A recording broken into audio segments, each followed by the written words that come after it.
Hi everyone, and welcome back to the Business Book Club, where we break down bold, brilliant business books and pull out the insights you can actually use in real life.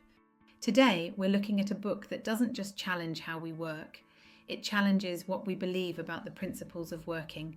It's called 9 Lies About Work by Marcus Buckingham and Ashley Goodall, and it's about the corporate truths we've all been taught that simply aren't true. Whether you're a team member, a manager, or a leader, this book will stop you in your tracks and ask, what if we've been managing performance, leadership, and culture all wrong? So, let's take a look.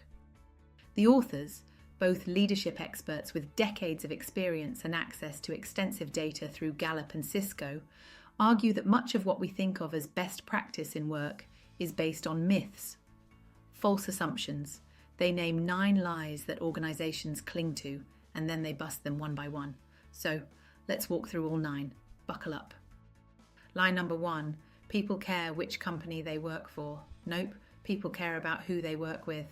It's their team, their manager, and their immediate environment that determines engagement, not the mission statement or the brand name on the building.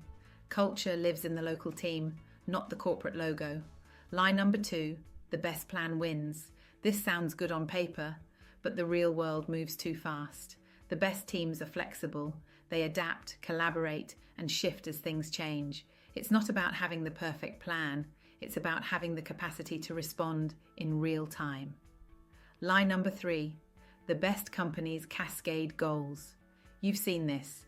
Top-down goal setting that flows through layers of management. In theory, it creates alignment, but in practice, it often creates confusion and rigidity. The best alignment comes when people are trusted to set their own priorities based on shared outcomes, not rigid objectives imposed from above.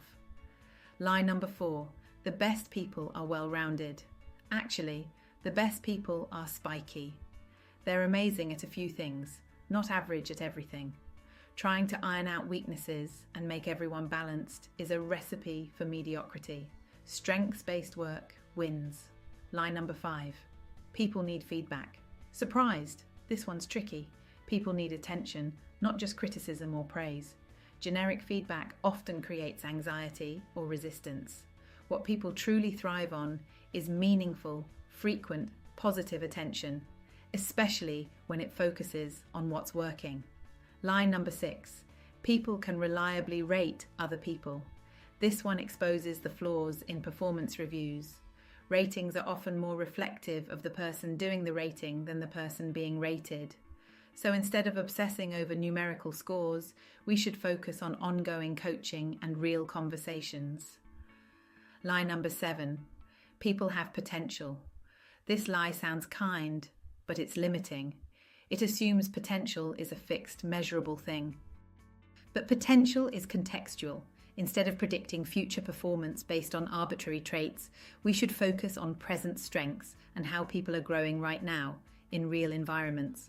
Lie number 8, work-life balance matters most. Controversial, right? The authors say what people really crave isn't balance. It's love for what they do.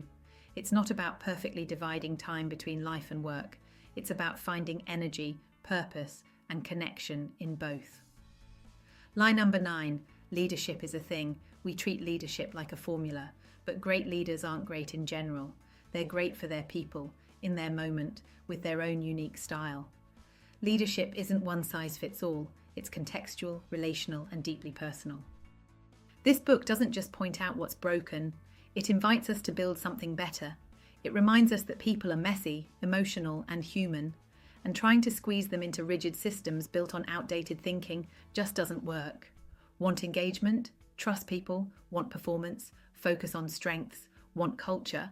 Look to the team, not the posters. So, what's the takeaway from 9 Lies About Work? 1. Be willing to question what you've always assumed was the way. 2. Treat people like individuals, not units in a system. 3. And stop obsessing over control and start investing in trust, attention, and strengths. That's it for this episode of the Business Book Club. If one of those lies hit a nerve, you're not alone. Please like, subscribe, and let us know in the comments. Which workplace myth are you ready to let go of? See you next time.